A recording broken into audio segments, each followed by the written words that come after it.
presents Habari Live. Habari Live. From Phoenix, Arizona. And you're listening to the Habari Live Podcast. The show that brings you news, sports, and entertainment for people who love HabariEntertainment.com. Here are your hosts, Aisha, Jimmy, and Damon Dipleen Ellison. Let's get it going. We are all the way live. Good morning. We are thrilled to bring you the latest episode of Habari Live, your go-to podcast for the pulse of Phoenix and beyond. Like always, we are all the way live from Paradise Valley in Phoenix, Arizona.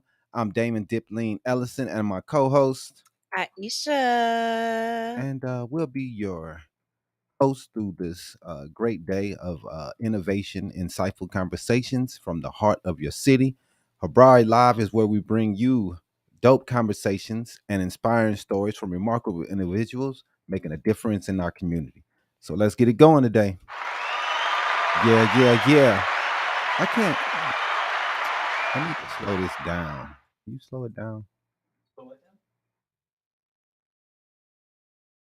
I don't know how. Oh, That's the wrong one. No, there's a button to slow it down.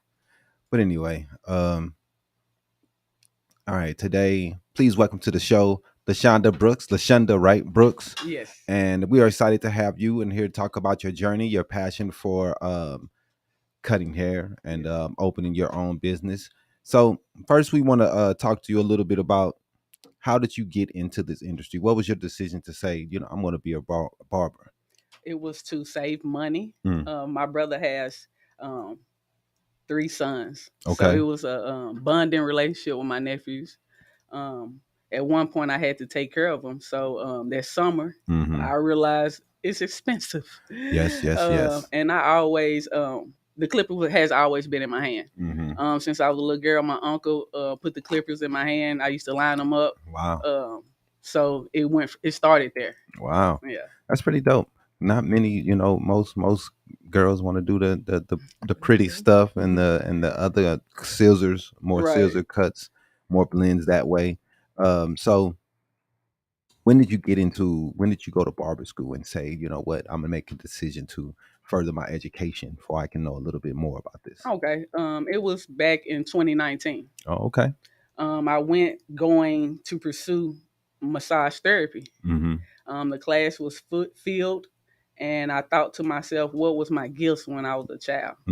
So which was barbering. Okay. The class was open. I got enrolled. My first semester, I really didn't take it serious until I went to my first barber expo, and that exposed a whole new world. Okay. That it wasn't just a hustle. Like, this is a full-time business, and you can build from that, and you can be a millionaire.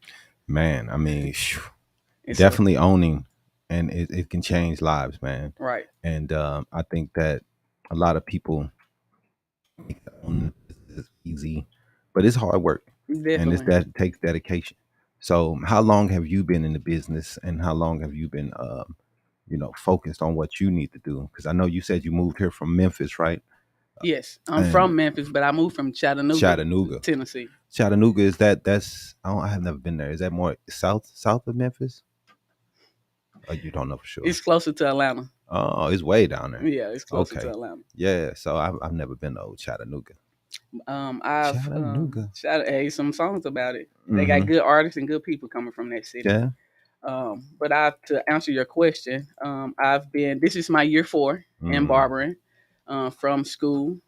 I've been having my own business since the beginning of the year in my own private studio. Wow. So, and that makes you feel good. I moved to Phoenix 2021. Okay. So school 2019, got my license 2020 during COVID, and shot out here in March of 2021. Man. And been on go since I arrived. That was a tough time to start a business. Yes. A lot of people were hurting and trying to figure things out, and for you to know exactly what you wanted to do and how to get it done is pretty big, man, because a lot of people were lost at that time, just trying to figure things out, and a lot of people lost their jobs, lost their careers, and to begin something and to pursue that is pretty dope, man. Thank you. So What was your inspiration?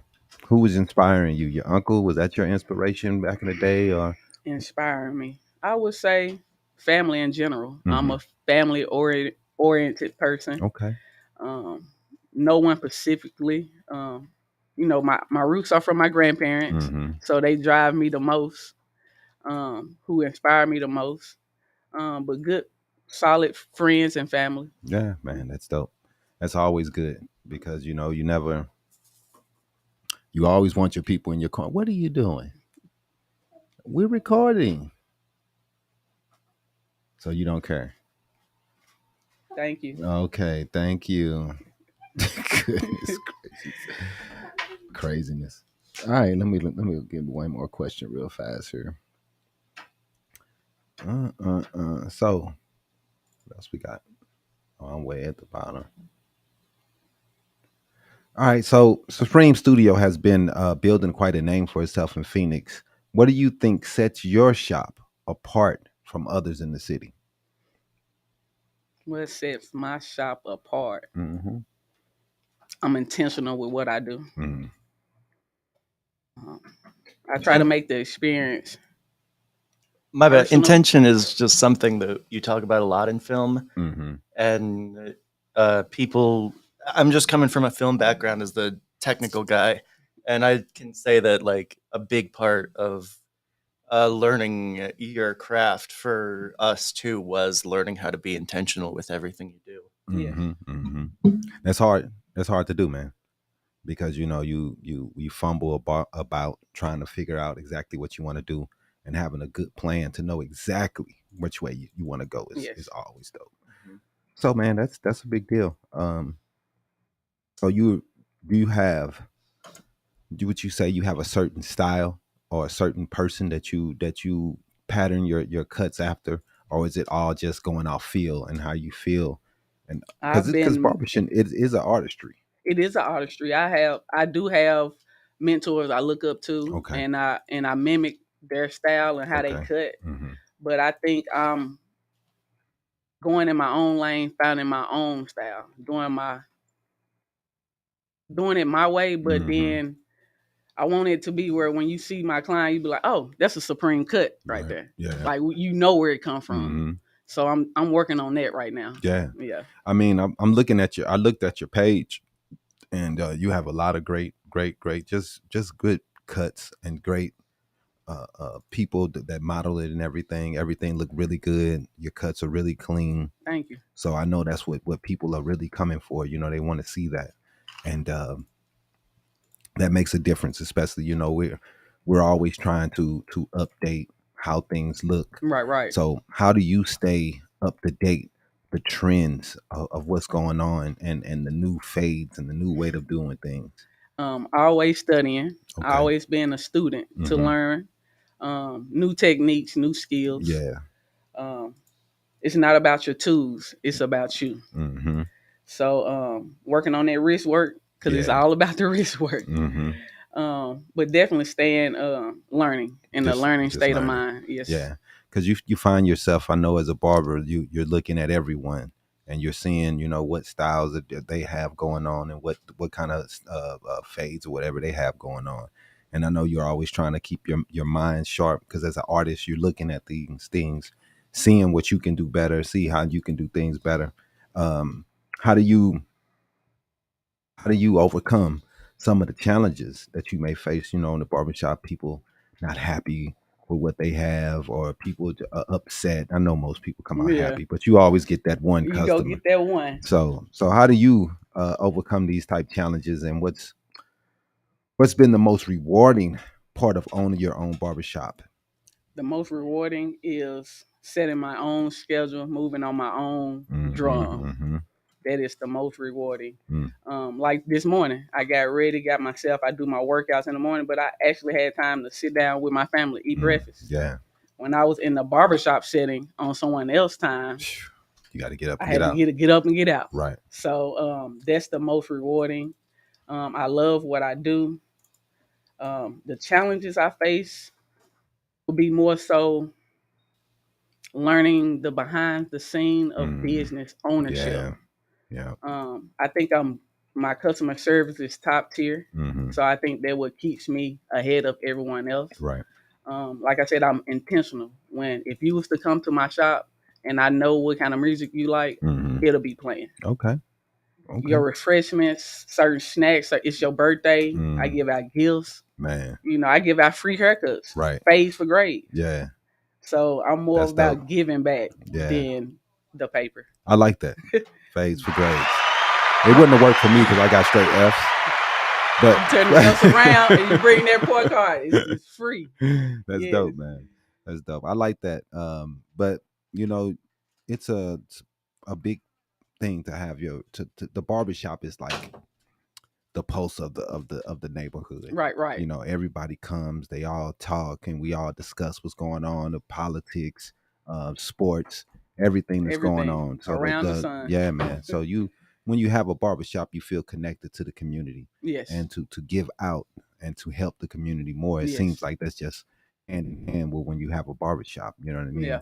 Because we grew up looking at the guys from the barbershop as that was the dude. Yeah. When we went over there, we dapped him up. We got a haircut. We sat there. We came out Had feeling a good time, right? And we talked to some people, some old heads, some young people, and you learn something. Right. Some new words, new phases. You could tell your homeboys. So it was always a good, special place, the barbershop. So the relationship between the barber and their clients can be a special one.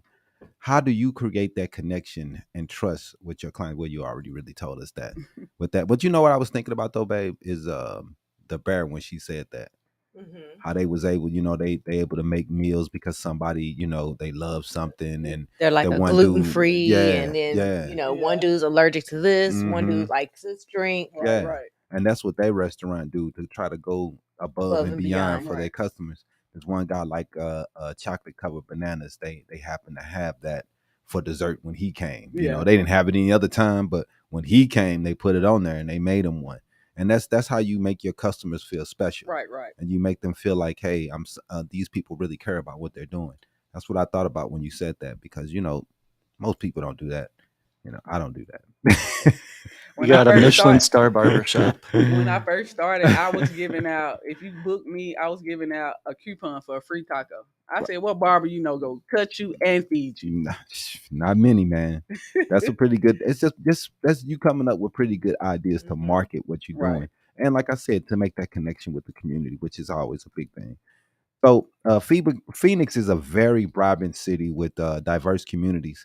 How do you ensure that Supreme Studio caters to the needs and preferences of a wide range of clients? We did talk about this, though. How do I ask the question again?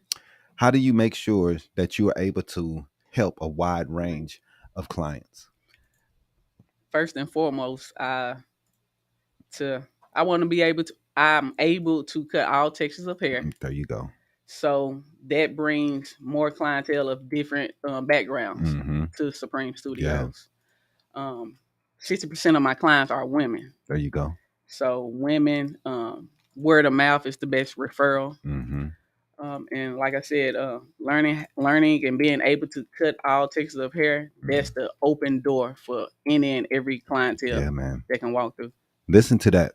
If you own your own shop, you need to be able to cut the hairs of Mexicans, of white people, black people. You want to be able to cut all hair, because you never know who's gonna come sit down in your chair, and you don't want to be like, I don't know what to do. You want to make that money, and you want everyone to feel comfortable coming in and getting a haircut. I was scrolling through TikTok, Facebook, one of them, I don't know, one of the video sites, and I saw a guy, a black guy at I think he was at Great Clips. He was like, black people can come here. And I was like, really? I didn't know that. I didn't know that. Nobody knows that. You know what I'm saying? And then if they did, they probably don't trust it. You know what I'm saying? Just because they like, But, they did offer, saying that they can cut them up. You might come out looking, you know what I'm saying, not as even good as you around. want to. Right. Yeah. But the fact that they offer is just something that most people didn't know. It's an open door. Yeah. That allows that open door. Yeah. So they are able to open their door to everyone, and everyone can come in. And that's how you become a big business in that fashion, for you to be able to help more people, man. So the relationships. I messed that up. What advice would you give someone looking to break into the barbering industry, and what are the skills or qualities that they should focus on? The skills and quality would be customer service. Okay. Advice would be to lock in, to study as much as possible, to find a barber that you can to copy. Yeah. You got to study the craft. Study the greats. This industry is growing. I've learned a lot in the last 3 years. Yeah. So focus on learning. That will be my key, man, to anybody coming into barbering, because your drive is your own. Your why. You got to have your own why. That's real. My why can be your why. That's real. But to have a drive and to study. Yeah. Yeah, man. I was listening to Shaquille O'Neal talk last night on a little video, and he was discussing how when he had a business owner in a business meeting, the people didn't want to talk to him because they felt as though he didn't know the jargon. He didn't know the correct words to use in the correct situations. So they would go to his business partner or his lawyer to talk about certain things. He didn't like that. So he decided to go back to school. Yeah. You know what I mean? And then he felt as though he had a better grasp of what needs to be said in these situations. So then they start coming to him and talking to him about what needed to be said and what needed to be did. He ended up going back for his doctorate. But for him to say, all right, look, I want to be a businessman. The best thing I need to do is to learn more. And that's going to give me better ways to be able to talk to the people that I need to talk to. You don't want to depend on someone else to be able to talk for you when you can go and learn the information to be able to help yourself to gain the footing that you need in this business. And it's not easy, but you have to keep on learning, updating, making your mind, using your mind to make yourself better at what you need to do. So a lot of people just think, I'll just work hard. But it's not just working hard. You have to also learn. You have to pick up new knowledge. Yes. You have to figure out ways to make yourself better and the ways to make yourself stand out. And that education is always the best way to do that. And if it's just studying other people's techniques for hours, looking at other people, how they doing it, or if it's school that you need, whatever you need to do to get yourself better, you should be doing that. It's hard. We was discussing the other day, do we need to go back to school so we can learn more about what we're doing? Because I have a degree in electronics engineering, so she has a degree in medicine. So what is it? What do you call it? Billing and coding. There you go, billing and coding. I couldn't even think of that. But when you need to, we're trying to do something in this degree, in this manner, more in the business media realm. Feel like we need to learn a little bit more about the situation that we're putting our feet in. So we're like getting more grounded. Right. Yeah. So we're like, man, what do we need to do? And it's probably we're gonna have to go and take some classes so we can learn more, so we can feel better about what we're doing, because we don't know. We're just out here on the fly. And it's tough. Sometimes you can fall into the right positions on the fly. I'm not saying that it don't. Right. But it most of the build time, the confidence. Definitely. Yeah. Most of the time you need to go learn some more. And that's basically where we're at right now. So you're also a mentor to up and coming barbers. What do you think is the most important lesson you can teach them about both barbering and the business? Lead by example. There you go. Yeah. Lead by example. Mm-hmm. It's important. Yes, very. Mm-hmm. Lead by example. Mentoring. Trying to always keep a positive attitude. Yeah. And willing to learn. You got to be in the student mindset. Yeah. To always willing to learn. Yeah. That's cool. I mean, I think people are so stubborn, and they don't come in with an open mind on things. And when you're a business owner, You have to have an open mind. Definitely. And you have to, like, one thing that you said is to have good customer service. We need to learn that in our community in a lot of different ways, because, man, it's some bad customer service out there.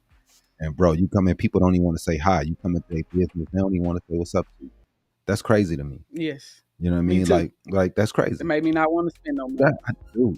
I went to a place. I ain't gonna shout them out, but they didn't even want to. I don't want to go back. Yes. Because every time I've came to this place, they just have horrible customer service.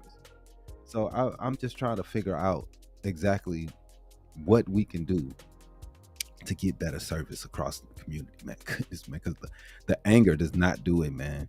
I'll be out there. It's like, right. We gotta figure it out, man. You gotta make people feel comfortable. Lady didn't even want to talk to us. You remember? We went out there and we spent $30, $40, $50 on food, and she don't even want to say bye.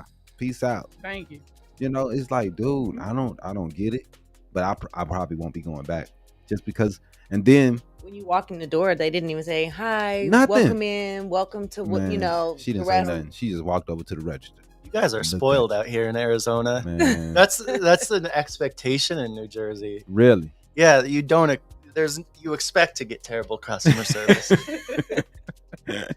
You know, because people don't like you being nice to them. Man, it's a weird place, man. Nobody wants to be in that. To me, I think that's terrible. On the East Coast, people are assholes. So you just pretty much, you like, we can't help it. What do you want? Let's go. Come on. Like they be tripping. But I understand because it's busy as hell. It's so laid back out here. It's so chill that type attitude kind of sticks out here. Now in Illinois, in the hood where I'm from, St. Louis, I just would have been like, whatever. Because that's just how it is. In the Lou, that's what you're gonna get. What you want? That's hello, how are you? That's what that is in the Lou. I already know. So, all right. So last question here. We're gonna get to this. What's next? What do you think is the next move for you? I know that you said that you also have a food business that you're focusing on. Yes. But do you have any exciting plans or goals for the future for Supreme Studio, or is the next move your food business? I'm juggling both right now. Wow. But I definitely see Supreme Studios in the next 3 to 5 years growing. Okay. I want to build out my own suites. Yeah. And also bring more barbering and braiders on the team and build a team of my own. Yeah. So that's the goal, and that's the vision and the move for the future. Oh man, that's exciting, and I hope nothing but best for you for the future and everything. That's a dope goal, because if you can get yourself in a position to rent out other places, then you can make your money off of that. You don't have to worry about the back end customers. You already building that in, and you can start focusing on maybe getting another location and building from there. Yes, so that's definitely a great idea, man. And there's a lot of people out here that cut, and a lot of people that want to get that, because if I'm not mistaken, the Black community spends billions on hair products every year. Yes. On hair care alone. On hair care alone. So it's definitely an industry that we got to tap in. And I also feel like it's an industry that we need to get more control over the products that's out there. Making more Black-owned products, having more Black-owned hair treatments and hair. And because these girls are buying all the hair. That's what I'm bringing back into my private studio. You know, back in the day, barbershop was the cornerstone to get your products from. Mm-hmm. Yeah. So I have products you can buy: do-rags, brushes. There you go. Rake the racket combs. Mm-hmm. So yeah. We growing. There you go. That's dope. I like to hear it, Lashunda. Yeah, like I said, we wish nothing but the best for you. We're gonna take a quick break. We're gonna be right back with some more Habari Live. Come back with us.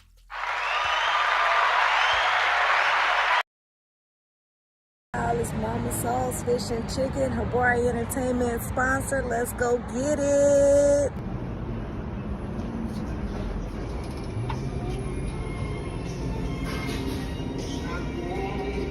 Man, this Mama Soul.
It's Habari News Weekly with Damon Dipling Ellison. Sponsored by... All right, welcome back to Habari Live. We're going to go to some news and get some updates from Aisha. What's going on today? Oh, man. We had a lot going on in the news this week. So I hope you guys are ready. This week, the Department of Justice announced Wednesday that 42 members and associates of a California-based white supremacist street gang were arrested on various racketeering-related charges. Members of the San Fernando Valley Peckerwoods were indicted on charges of COVID relief fraud, possession of illegal firearms, and drug trafficking. Some of those arrested could face life in prison if convicted. Prosecutors said authorities seized large quantities of illegal firearms, dozens of pounds of fentanyl, methamphetamine, and heroin. What was that first one you said? COVID something? COVID relief fraud. So they're racketeering, and then they also got illegitimate business loans. Pretty much. Okay. Right. Who is this? The San Fernando Valley Peckerwoods. The Peckerwoods, man. A white supremacist street gang. They told me that racism was dead, is what they told me. I mean, I heard that same thing. But tell our vision. Right. Man, get up out of here. We all see what's going on and how things are going on.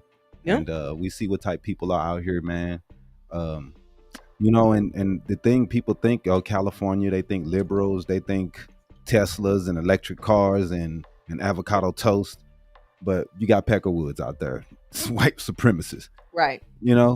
Stuff is wild, man. And there's a lot of white supremacist group out there in California on the West Coast, period. Oregon has one of the states with one of the most.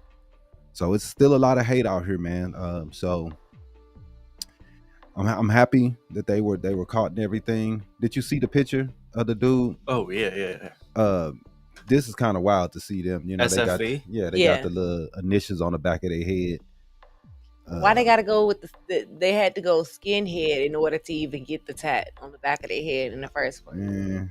You know how it is. It's on camera one for the time. I got you. You know how it is, man. It's tough out here. People are on some different stuff, man. They really are. I mean, to still have hate like that, man, is weird to me in 2021. But this is stuff we got to deal with in America, man. These people building their whole identity off hate of other groups. This is trash. Next story, though. U.S. kindergarten vaccination rates dipped last year, and the proportion of children with exemptions rose to an all-time high, according to federal data posted on Wednesday. The share of kids exempted from vaccinations requirements rose to 3.3%. from 3% the year before. Meanwhile, 92.7% of kindergartners got their required shots, which means that this level is lower than the previous 2 years. Before the COVID pandemic, the vaccination rate was 95%, right, which is the coverage level that makes it unlikely that a single infection will spark a disease cluster or an outbreak. Right. So these rates do help explain worrisome creep up in cases of whooping cough, measles, and other vaccine-related preventable diseases. Yeah, the stuff that we think that we have fought off, and we have vaccines for, and people don't want to take them because they're afraid of the doctors or they're afraid of the vaccines. Fear, I understand, but we have to think about what we're doing, man. We're bringing a lot of these diseases back that we really thought we had figured out. Right. You got smallpox coming back. You have chicken pox are coming back. We got chicken pox at our place this year, both of us. That's crazy. And we both were vaccinated, so I think they have some crazy chicken pox out now. Man, you got all the pox, because I think they got monkey pox. Even they would like tetanus. Yeah, the tetanus shot. But that's when you That's one of the vaccines that the kids aren't getting anymore. Oh, so if my you step on a rusty nail, you They're got to not- get a tetanus shot right. to avoid infection. Or I mean, it's a lot of people who think they're smarter than the doctors nowadays. That's a normal thing nowadays. They don't trust them, and I get it. You know, they do make mistakes. They're not perfect. that is true, which also coincides with the CDC's release of the new flu-related deaths for U.S. pediatric patients. So kids, Right. This number has risen to 200 pediatric deaths Oh my goodness, for just having the regular flu. it's scary, man. It's scary. I mean, I can't say that I go out and get the flu shot every year. You know, I don't. You know, a lot of people should probably just to keep the infection rates down. But it's something that we definitely need to do a lot more. I mean, when COVID came, we definitely went, but in situations, you know, you might need to get it. The people don't like to go because they get sick. You know, nobody wants to be sick and out of work, but it does give you the antibodies to be able to fight it off. You know, but it's tough, man. It's tough because a lot of people look at this in a down way, and they don't really trust the CDC. They don't trust the doctors. They don't trust the vaccines. And there's that, you know what I'm saying? It's that chance that a small percentage, they're allergic to some of the stuff that's in the vaccines, and you have deadly causes because of that. So nothing is perfect, man. Life is not, nothing is for sure out here, unfortunately. And you it's not guaranteed. Yep. So you can go either way. It's sad, but hey, you got to make that decision. Do you take your kid to get this? Hopefully they can be able to get and fight it off, man. But no one wants to see children dying because they didn't get the access to a vaccine that could have prevented them from. Yeah, it's tough, man. It's tough. Yeah, it is. But what we got, that's it. One last story here. I wanted to go over something this weekend because Monday is the deadline for voter registration in Arizona. Yes. So as of Monday of this past week, the Arizona Secretary of State office had estimated that 218,000 registered voters may be missing citizenship documentation. Come over here. In an interview on Tuesday with ABC 15, Adrian Fontes expressed some uncertainty about how many registrations could have integrity issues. But the Arizona Supreme Court did rule that voters who were affected by a coding error will be allowed to vote a full ballot in November. Yeah. So it's just issues of maybe you haven't voted in 2 elections. Right. So they marked you as inactive. Mm-hmm. Or maybe you moved from, let's say you moved from Maricopa County and you moved down to Pinal County. Right. And you didn't re-register to vote in your new county. Yeah. Now you're in effect, you're an inactive voter. Yeah. Those types of things do kind of hurt people. So you always want to make sure that every single time you move, you re-register to vote for your new address. Mm-hmm. You want to make sure that each time you move counties, cities, even if it's just a few houses down the block, you want to re-register to vote. Yeah, man. They make it, even though you shouldn't, unless you're moving out of state, you shouldn't have to re-register, to me. I mean, update your address. That's fine. That's all you should have to do. Why do I have to go through the whole process again? That's because they're trying their best to keep people off the voting rolls. That's true. That's the mission. Yeah. They don't want anybody on there. They don't want people to vote. If you haven't voted in 2 or more elections, are you really an active voter? I mean, that I can understand. It doesn't matter though. But at the same time, I don't understand that either. Why are we removing people from the rolls? If you didn't ask, they're to just be marking. removed, You're not. They're man, not. whatever, You're not. man. They're not removing you from the voter rolls. They're just telling you that you're not active. It doesn't matter. People should not be removed because they wasn't active enough. I registered to vote. I should be able to vote. Exactly. unless there's something changed or you move states, there's no need for a new registration. But they want it to be as hard as possible for people to vote. That's why I argue with people all the time who trying to tell me, oh, voting don't matter. It don't matter. It matters because they do everything they can to keep us off of the voting rolls. They do everything they can to make it difficult for people to vote. When in most places, you don't even have to register, bro. Only thing you need is an ID.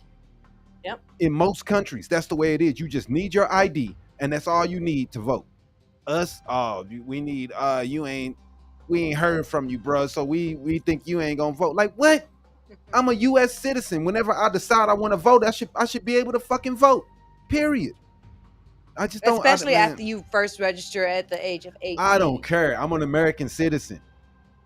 I should be able to vote. I shouldn't have to register. If I decide I want to vote, oh well, he didn't register, so his vote doesn't count. That's crap. He registered 28 days before the election. Right. He can't vote. Man, that is crap, man. That's just, like I said, it's just made up BS to keep people from voting. We already have pitfalls for people who are felon, people who committed certain crimes. They can never get their rights back. These people are removed. So it's already so many people that's being removed and they can't vote.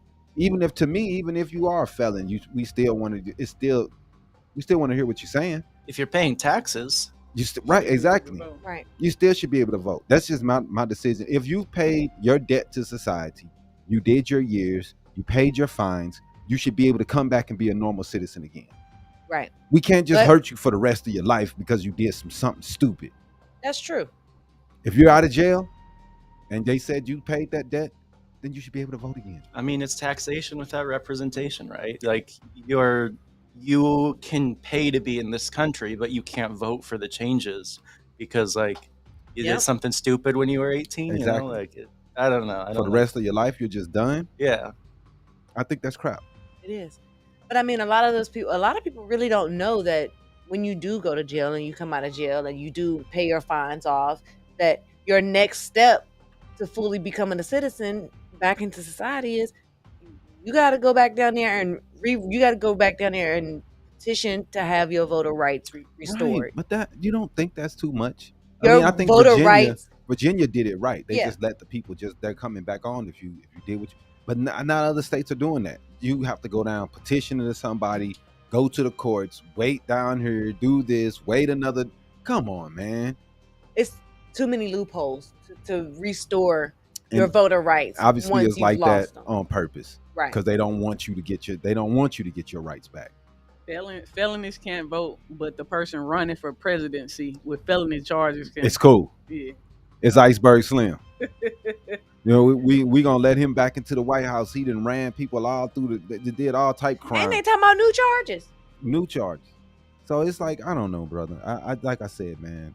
I think they should be able to vote if they go to jail, pay your debt, pay your fines. You should be able to come back. You're an Arizona citizen and you're going through this. I recommend the Arizona Democracy Resource Center, or the ADRC. They help you get your rights back after being a felon, including your right to vote. And apparently they do a lot to help. So that's dope, because we need more people like that who are trying to help the people who are not educated enough or ignorant to some of these things that you could do. Everybody don't know. I didn't know. So, you know what I'm saying? I mean, it's just like Adrian Fontes said here in his interview. Sometimes it's just an issue of a clerical documentation error. Right. You may not have just a simple document on file. So all you got to do is call the Secretary of State office. Mm-hmm. Hey, what information am I missing from my voter profile? Right. Okay, I can provide that information. Done and over with. Boom. Let's go. It's all cleared up. And sometimes it really is just that simple. Right. I also think that, I know it's hard if someone moved, but if someone is in the right place, in the right same place, the state should send information out letting them know that. I know that costs a little money, but they should let people know, hey, what money for the stamps? Your registration, like $1? Your registration may go out this year if you don't update this information. Right. Let people know. Why is it a secret where people if you don't contact them, you don't even know what's going on. Right. You know what I mean? So it should be a way that they should update people and tell people, hey, update your voter registration and look, we don't see you on the rolls anymore. Are you being removed from the roll? I'm hoping We've that they noticed that you haven't voted in X amount of years. Right. Are you still an active voter? Do you wish to still be an active voter? Exactly. That's all. That's easy. And you know what? That really doesn't even cost money at all. It's like a census. It's an email they can Right. send. Exactly. They could, but I would rather it come to your home.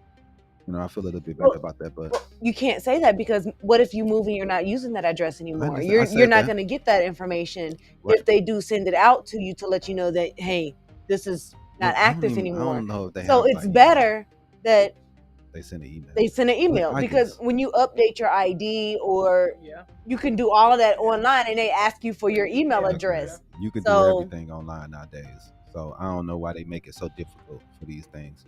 But you know, let's get into our new the next story. We got the investigation story real fast. We want to talk about breaking some of the myths of welfare. And you know, it's something that we hear a lot of people talking about. We see people disrespecting people who are getting welfare, who are living off of it, and a lot of people look down on what they're doing. So I want to talk about that today. Me and Aisha is going to discuss it a little bit. We're going to take a deep dive into one of the most misunderstood and misrepresented topics in America, which is welfare. From the myths surrounding poverty and programs to the truth about who is benefiting from government assistance. We're here to set that record straight. A lot of people, you know, they act like you know, being on welfare is you know, you're taking advantage of the government is what you see a lot of people do. You'll hear a lot of people say, hey, pull yourself up by your bootstraps. That's right. And you know, every single one of those phrases is just a stereotype, right? Because people, you know, people on welfare are lazy. They're just living off handouts. They're not trying to do anything with their lives. They don't want to improve. These statements, they're just not true. Right. Poverty alleviating programs induce laziness and even criminal behaviors like one of the myths that's out there. Drug use. Right. That couldn't be no more anything but a myth. That's exactly what that is, right? Because reality is more than half of the families on supplemental nutrition assistance programs are employed. In fact, 80% of these families work at some point in the year before or after receiving benefits. And on top of that, states are requiring drug tests for safety net recipients. And they report that lower drug rates among the recipients than the general public. Yeah, that's crazy, because a lot of people think that they're not doing anything, but the idea that the government aid leads to criminal behavior or laziness is a very damaging narrative. Now let's tackle another precise myth. Poor people live off handouts while the middle and upper class people earn everything that they have. So, you know, everybody talks about that. You're living off handouts, you know, like it's just insane. But the reality is the government spends billions on subsidies that helps all kinds of people, not just the poor, from first-time home buyers to farmers and even companies looking for clean energy solutions. Subsidies help across the board. Many of the subsidies are given through tax breaks, which makes them less visible but no less costly to the government. Yep. So you talking about you taking from the government? Rich people take from the government. Yep. Farmers take from the government. People on disability take from the government. That is true. And you know, it's a misconception that only poor people benefit from these government programs. As you were just saying, people from all walks of life, including businesses and homeowners, are getting some form of assistance. It's real. And here's another one that hits home for many Americans. The myth is that living in poverty means that you're making less than $20,000 for a family of 3. But the reality is, poverty can't be boiled down to a single number. The formula determining a family's poverty status hasn't been updated since the 1960s. Wow. That's crazy. And it doesn't consider regional differences. Like, for example, if you live in Idaho and you make $20,000 a year, that's not the same as trying to live in California right. making the same amount of money. Right. The cost of living, it's just so many different variables Mhm. that maybe someone in Idaho who's making $20,000, they're like, oh man, I'm living a life. I'm living a dream. Right. I can afford everything that I'm doing. Mhm. But a person in California, they can't afford everything. They barely afford rent. No, you can't. You couldn't even live in California. You'll be on the streets You'd be with homeless. $20,000. You'll be living on the streets in California. Period. You're not going to be able to get a good home. But, Yep. So that's a great point. The cost of living varies so much across the country, but we use the same federal poverty line to judge everyone. Here's another major myth. Welfare spending is the largest item in the federal budget, bigger than defense spending. This is simply false. In 2014, the U.S. spent $615 billion on defense, compared to that of $370 billion spent on programs like TANF, SNAP, and Section 8 housing. Combined poverty elevations programs make up a relatively small portion of the budget. Exactly. The narrative that welfare is draining the economy just doesn't hold up when you look at the numbers. So let's move on to another damaging myth. Mm-hmm. The poor could earn a better life if they wanted, but they're too content living on government benefits. When the reality is, many millions of Americans receiving government benefits work hard but still can't make ends meet. Mm-hmm. Over 10 million people living in poverty are considered the working poor, Yep. holding jobs or actively looking for work for at least half of the year. Mm-hmm. Most families receiving benefits like SNAP are just on them for 8 to 10 months at a time. Yeah, man, that myth, people are choosing to live off the systems, ignores the harsh realities of low wages and the rising cost of living. Let's not forget another common misconception. Education alone is the magic remedy to solve poverty. While education is important, studies show that our parents' wealth is a stronger indicator of future success where you want than school is. Rich high school dropouts often maintain their wealth, while poor college graduates can still struggle to get by. So it doesn't automatically mean that you win just because you get education, man. It doesn't automatically mean that you are fed a silver spoon in your life just because of where you went to school. Right. I mean, that's a powerful reminder that. So let's look at another myth that's often used to dismiss people earning minimum wage. The myth is that minimum wage is meant for teenagers working their first job. Right. When in fact, half of all minimum wage earners are 25 and older. Yep. And 72% have at least a high school diploma. Mm-hmm. And the reality is that many American adults rely on these jobs to support themselves and their families. Yeah, I mean, we say the jobs are supposed to be for kids, man, but hey, many adults are working these jobs. So one of the biggest myths is we won the war on poverty. We all know that that's a myth because we see the people walking around outside. The homeless have quadrupled.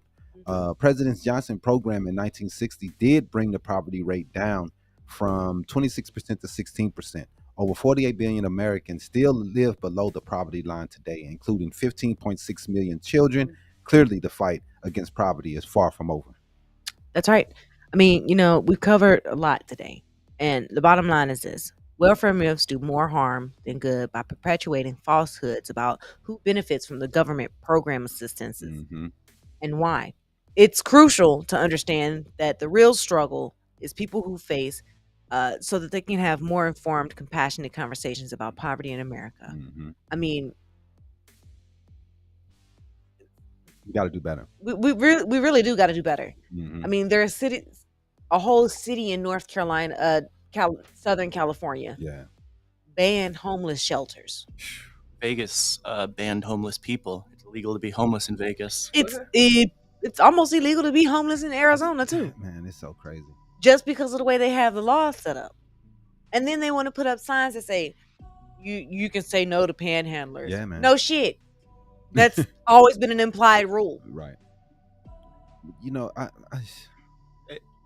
If I can, this could be a whole week to itself for an extra story. Yeah. But Section 8 housing is, it's really hard. Like, I think the last time they opened up Section 8 was 2016.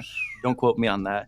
And then they opened it up for like 2 months this year. Yep. Wow. But then if you didn't apply, or if you didn't meet the requirements. But they're going to be going through those 2 months of people for the next like 6 years. Yep. Wow. And then Section 8 isn't like dedicated housing in Arizona. You get vouchers that you can give to people, but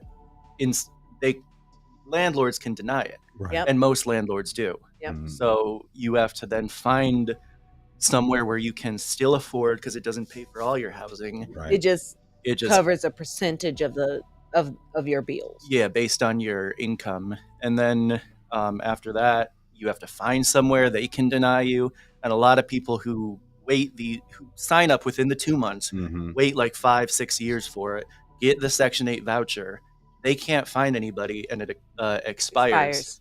So yep. I've seen that happen too this year. It's tough, man. People sit on waiting lists for years trying to get access to a home. And, you know, a lot of these people are living with someone else, or they're living on the streets, man. It's difficult to try to get out of these holes once you're in them, man. Plus, if you have a disability, you're probably going to wait 2 to 4 years to get your disability case. That's crazy. Yep, that's what I was just telling you the other day. I was like, you have to prove that you've been disabled for at least 3 years before they will even approve you to be a non-working citizen and getting disability. Man. And emphasis on non-working, because depending on what your disability is, if it's a mental disability, right, you could they'll put you on work limitation, so you can only work X amount of hours a week. Mental disability in Arizona, you can't work at all. You cannot bring in any more than $800 a month legally if you are in Arizona. That's crazy. So I mean, welfare myths, there's also like welfare, like people didn't know this, you know? Right. Like, it's not too easy to be on welfare these days. Man. It's really not. It's tough. And a lot of people think, oh, man, that, you know, it's easy to be on welfare. I'd rather be on welfare than somewhere paying all these bills. Your rent, $1. That's the type of stuff people say online, that you hear the ignorance coming out. Their life is hard, man. I remember living like that, man, getting government. Well, this is before they let people go to grocery stores. You have to get government cheese. Yep, I remember government that. Peanut butter. And you have to mix the oil and the butter together, you know, so mixing it for hours, and it still was nasty. Government milk, powdered milk. We had it all, man. It was bad. It's not easy. And everybody think, oh, it's easier just to be a bum and be on welfare, man. That's the hardest life ever. The hardest. You eating peanut butter jelly sandwich every day because your money doesn't go far. Look, I'm not gonna knock a peanut butter and jelly sandwich. But every day. Look, I ate a motherfucking peanut butter and jelly sandwich every day when I was pregnant. Okay, a bowl of oatmeal and some peanut butter and jelly sandwich. Those was my two go-tos. That's suffering, man. But even now, grocery store prices are rising. They are. And SNAP benefits aren't rising with the rate Nope. of They are grocery not. stores. You still end up barely able to afford. I mean, if you have to pay rent, and then you also have to pay for grocery store, both of those things are rising, and you only have so much money in food stamps. Yeah. You know? Yeah, man. It's And hard. a lot of people only receive the minimum of what they'll give you for food stamps, which is Right. only like $250. Exactly. And you have to have What the hell you gonna do with that? right. That's only 2 weeks of groceries. Literally 2 weeks of groceries. That's crazy. I don't know, man. Because I mean, you know, And groceries even- are hella expensive. Even unemployment, especially out here, is trash. $240 a Like, week. what the hell? It doesn't matter how much money you make. You make $200,000 a month, $240.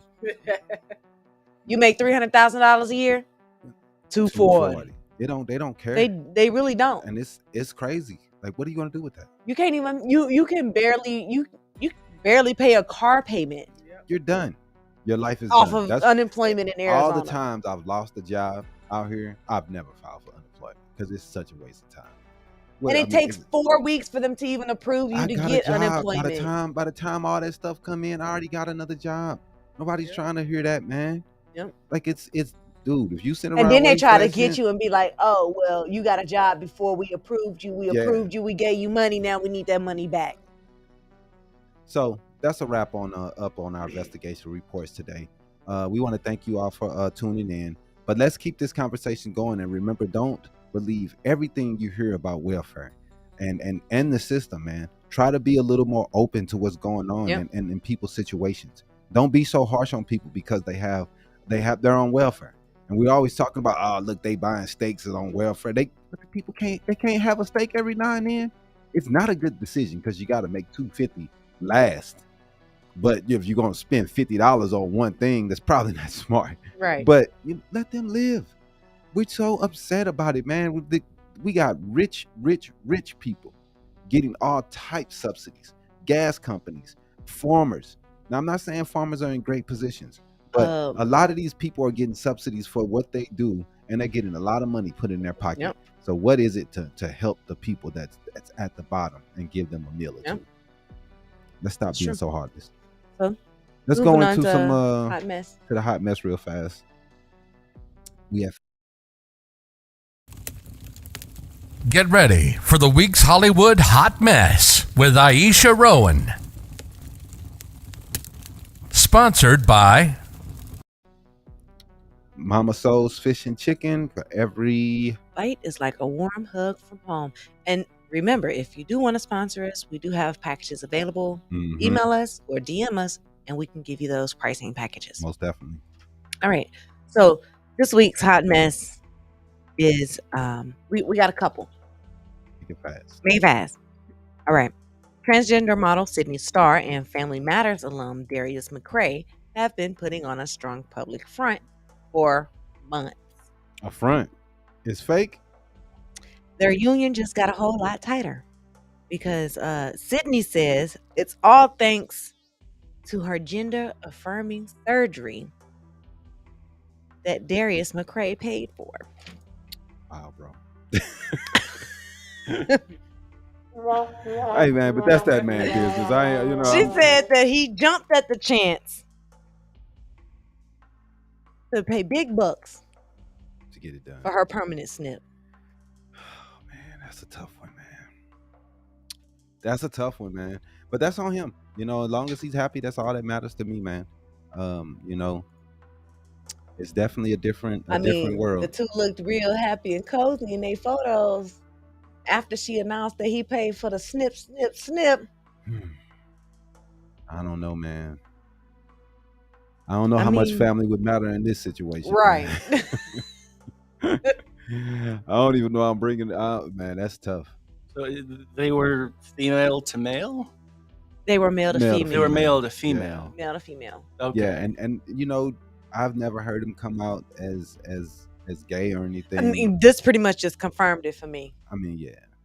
They were sword fighting. I guess so.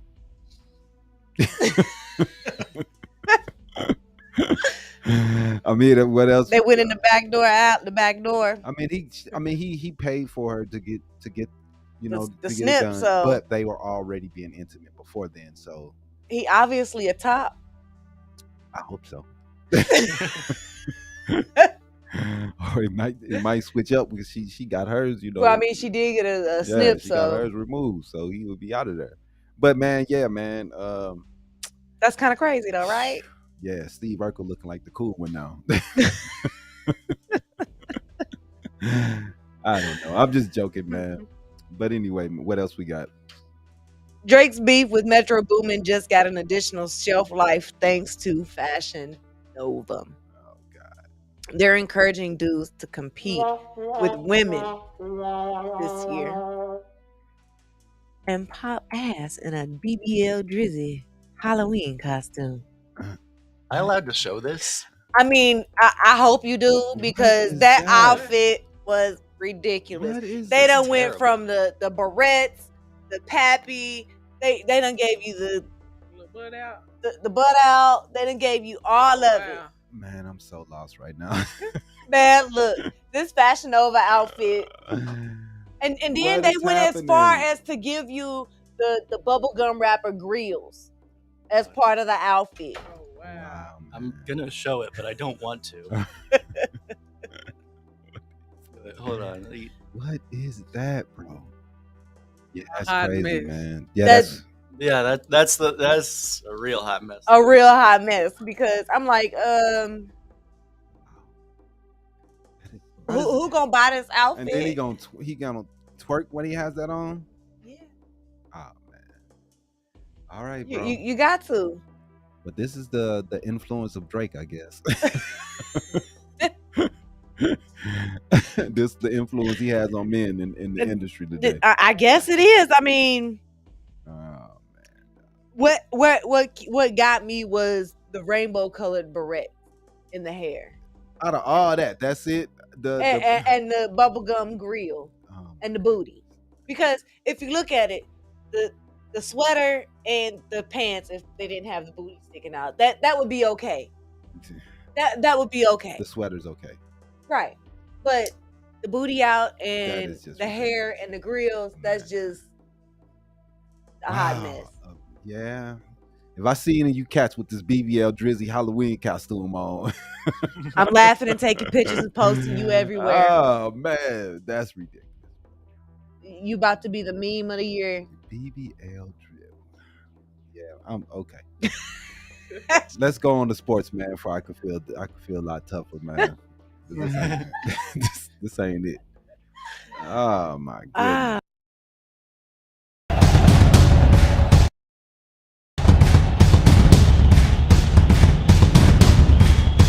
Habari.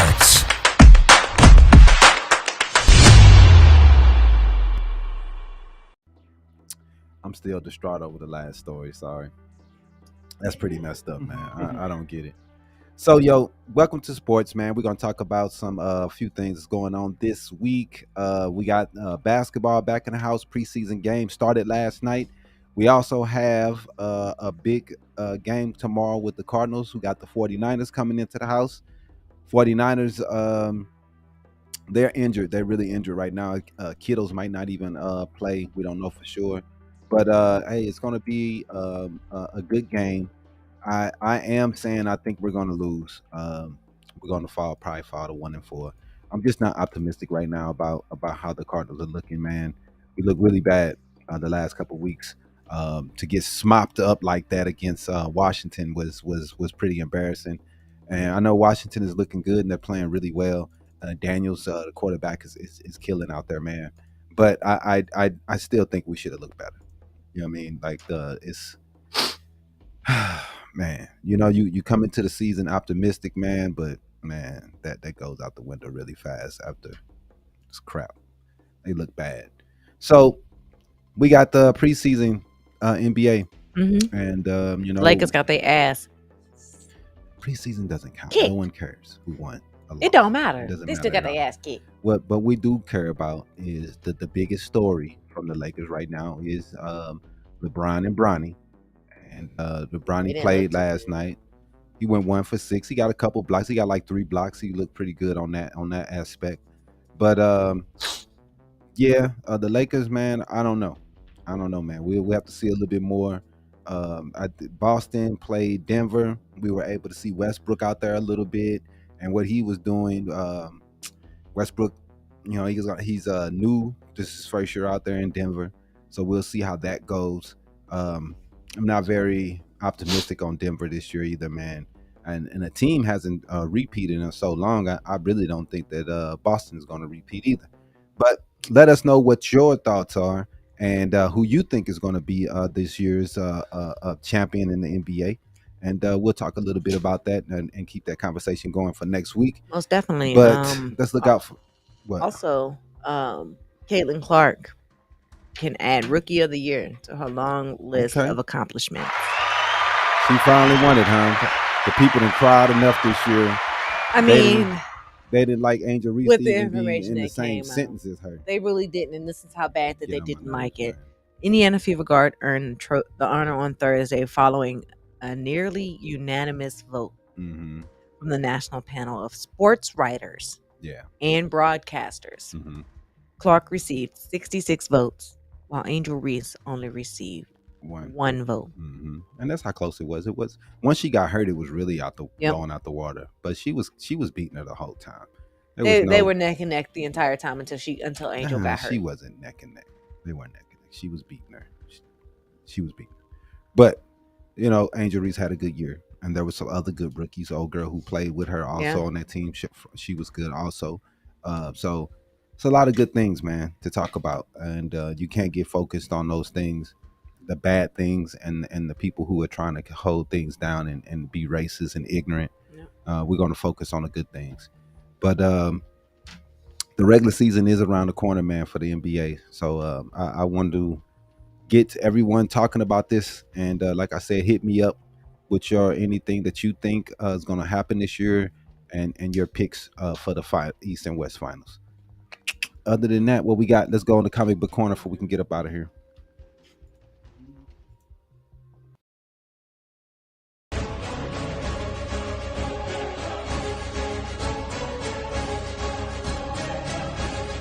Comic Book Corner. Sponsored by...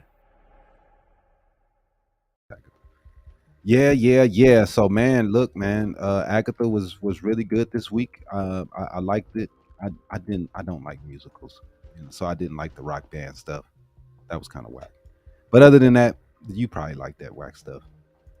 I mean, why wouldn't I? It's Disney. Boo. I just don't like musicals, but it was different. You know what I mean? I did like the change of you think of a musical, of pace. I think of Rent, when they just randomly break out into a song. With Agatha, it was more of it was an escape room type feel. You have to figure out the clue, and the clue was we have to sing this dang on song to escape out of the room. Yeah, and that's kind of the vibe I got from it. I didn't get really a musical vibe if you're from singing, it. it's a musical. That's how I am. Well, they were singing, so it's a musical. Did any of you guys see Joker? No, but I've heard horrible things about it though. Yeah, it's definitely a different type of movie. I think they changed everything from the first Joker. Oh. And that's what I heard. I also think that the original fans of Joker were very like edgy people, you know, and they did like a kind of a deconstruction of that this time. But what I wanted to say, because we were talking about musical, is they made that one a musical, but I think they did pretty good. And you liked it? Well, I think I hate musicals, but why does everybody hate musicals? Because musicals. Trash, that's why. Kira's on your side. My wife, she loves musicals. No. Well, that was the thing, because it was like they sang old Hollywood songs, but you kind of got the feeling that the only reason they were singing is because they were losing their minds. You know, it played well because they were crazy and in a mental hospital, you know. But that's the thing when that Aisha said. It's when you make it so like it just randomly they burst out into song and dance. Right. That's what I don't like. But I like when they integrate like it into the story. That's why I'll watch like a biopic on a musician, right? Yeah. Because it makes sense that they'd be singing the song. Exactly. Man, I don't know, man. People are not pumped about it online. So I've been hearing a lot of bad things about it. Agatha or Joker? The Joker. Oh yeah. Agatha, you know, it's got up and down ratings, but they've been bombing the Joker. Killing it. It was it was beautiful. It was very well shot. It was pretty. I just think that they chose to go a completely different direction than the actual show where it was already headed. Yeah, because they had the theme for the first movie, and then the second movie's theme is almost exactly the opposite. So people who liked it probably hated it. I ain't gonna lie to you, man. I never thought that this is a good idea what they're doing. I know that Warner Brothers want to have different options when it comes to DC. They don't want to just go straight down the Marvel route of just doing the timeline stuff. But man, it's confusing. The stuff that they're doing is confusing. I wish that they would do something better. We do have Penguin that is out too. Penguin is okay. I don't mind watching. I haven't mind watching that. It's really gritty. It gives you that feeling of 1970 mob feeling. Yeah, it does. And I like that. And dude is doing a really good job playing the Penguin. Is that based off the one where It's the most recent movie where it's the dude from Twilight. Yes, most definitely. Is he in that show? No, he isn't. That's the other part I don't like about it. Yeah. You don't have Batman at all. It's too expensive. And the Penguin. You know, you got a show. It's about Penguin, but there's no Batman. But that's the thing that they're doing nowadays. They're trying to build up the villains and they can have their shine a little bit more than they usually do. But what are you doing? You know you don't. Okay.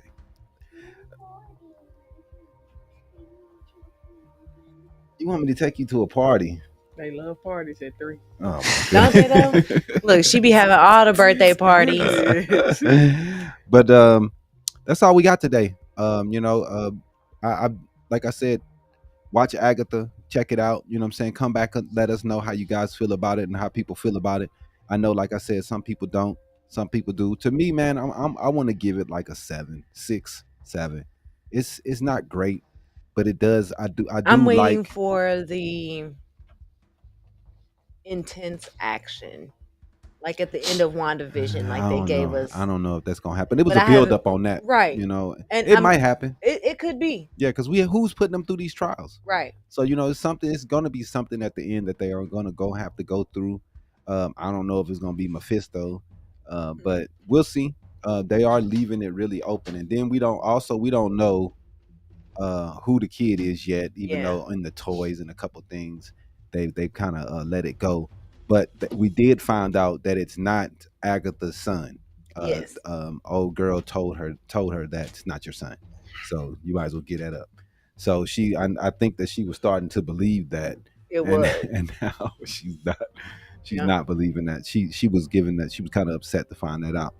But like I said, I can't wait till next week and what happens next, and we'll go from there. And thank you for watching today, and we want to thank Lashunda for coming through and talking about Supreme Studio. Yes, there we go. yes. I was called Thank you for Supreme having me. Studio, something else, but anyway. But yeah, man, tell everyone how to contact you and where's the location of your studio at, and how to get in contact you online. You can locate me. I'm located Glendale and 19th Avenue. You can follow me on Instagram, Supreme Studios. You'll see me, my face, the logo. You can also, whenever you see me out in traffic, I got digital cards, so you can always get info. You still give out free tacos? I'm giving out free pre-rolls now. We in Phoenix. Oh. Free black mass booking this whole month. So. Oh, that's dope, man. Everybody should a free pre-roll is always good. Right. Is it like Delta 8 or 9 or like real? Like, do you go through a dispensary or like dispensary? Oh, cool. Yeah, that's dope, man. You giving out cuts to everybody over there and hooking them up. Yeah. Partnerships, man. Partnerships are very, very important. So we're at the 15-minute mark after here. So we really appreciate everybody watching today, and we appreciate everybody that commented and everything. Please follow, subscribe.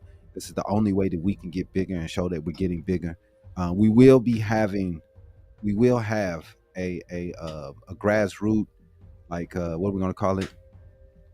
A way for you guys to donate to us. Yes. Because we need donations, man, to grow this. What we want this to become. It's hard to become that without the people's help.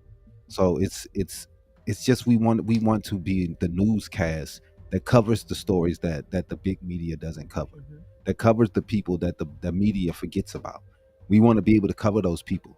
And to cover them, we're going to need more people to subscribe, and we will have a link coming up soon where you could donate. If it's $1, 50 cents, $2, we really don't care, man. We know how hard it is right now and how tough it is right now out there. It's really tough.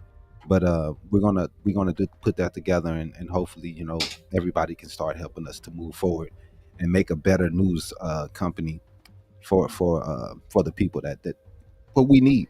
Yes. And I think people don't come to the hood. People don't come to our neighborhoods. People don't come to the poor people. Our stories aren't covered as much. They're not covered. They're ignored. There's a lot of people who go through a lot of things and it's not covered. And I'm just like, man, this is the stuff that we need to start doing. We need to cover the stories, but we can't cover those stories without your help, without you sending it to us.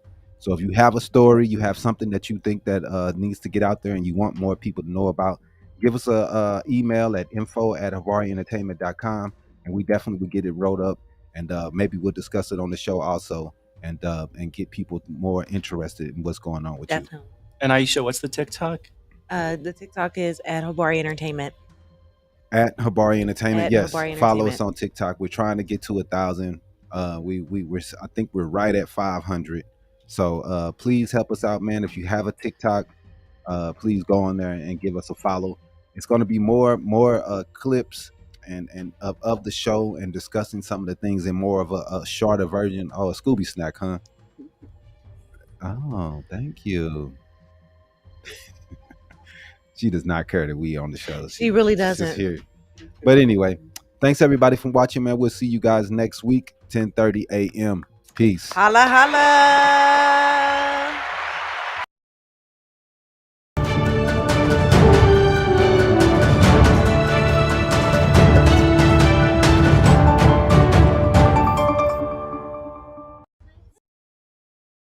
For watching another episode of Habari Live. Make sure to subscribe to our YouTube channel and get updates on news, the podcast, and more. Follow us on Facebook and Twitter. And don't forget to visit www.habarientertainment.com. See you next week.